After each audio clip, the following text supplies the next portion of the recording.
Hello and happy Monday from Radically Rational and radicallyrational.com. We'll start with sports because I'm a walking billboard. Astros 5-0 following the All-Star break. And how does Altuve do this? Another leadoff homer, his 8th of the year, 30th of his career. And yesterday it was on the first pitch of the game, followed up by another homer by Pena. Just amazing. Okay, XFL coming to San Antonio, coming to Texas. Looks like we got franchises all over Texas.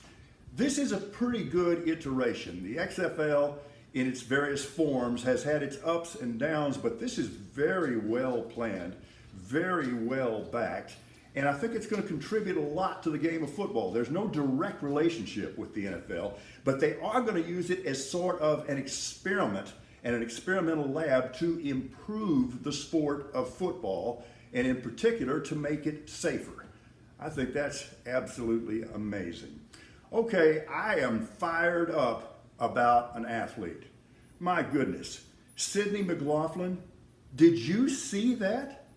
I mean, you could make a case that she is America's top athlete right now when you look at what she's done.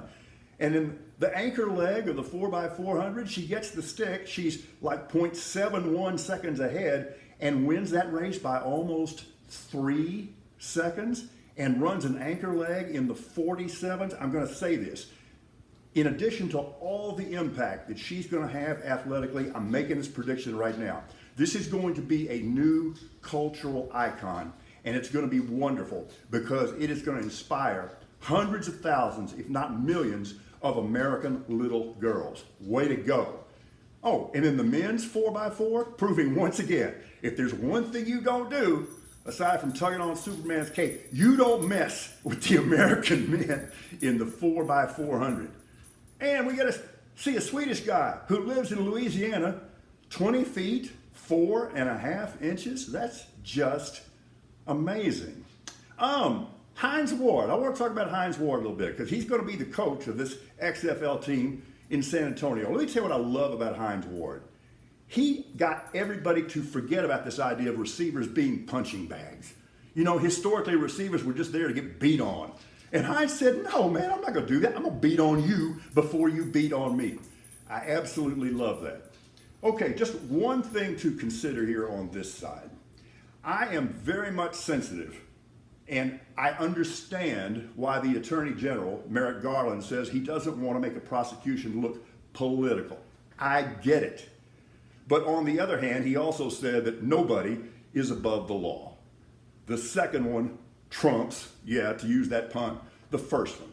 Here's the deal. There's not going to be a good time politically to do this because whenever you do it, Trump is going to start screaming fake news and fraud and witch hunt and all that kind of thing. And his cult is going to eat it up. But that's going to be true whenever you do it. So there is no particularly good time to do it, and there is no particularly bad time to do it. And the idea here, it's more than just punitive. It's making sure that nothing like this ever happens again. Was Liz Cheney wrong in any way on the Sunday morning news broadcast, the network shows yesterday, when she said this is the most egregious act in the history of the American presidency? How is that wrong?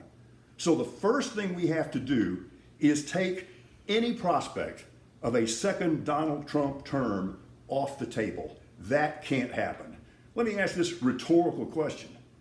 How much of a skunk do you have to be if even Rupert Murdoch thinks you stink? This is what we know. Beyond a reasonable doubt, it's been proven that the president interfered with government processes, that he conspired and led the conspiracy to defraud the American government, and that he was guilty of inciting violence. That just can't happen again. Have a good Monday.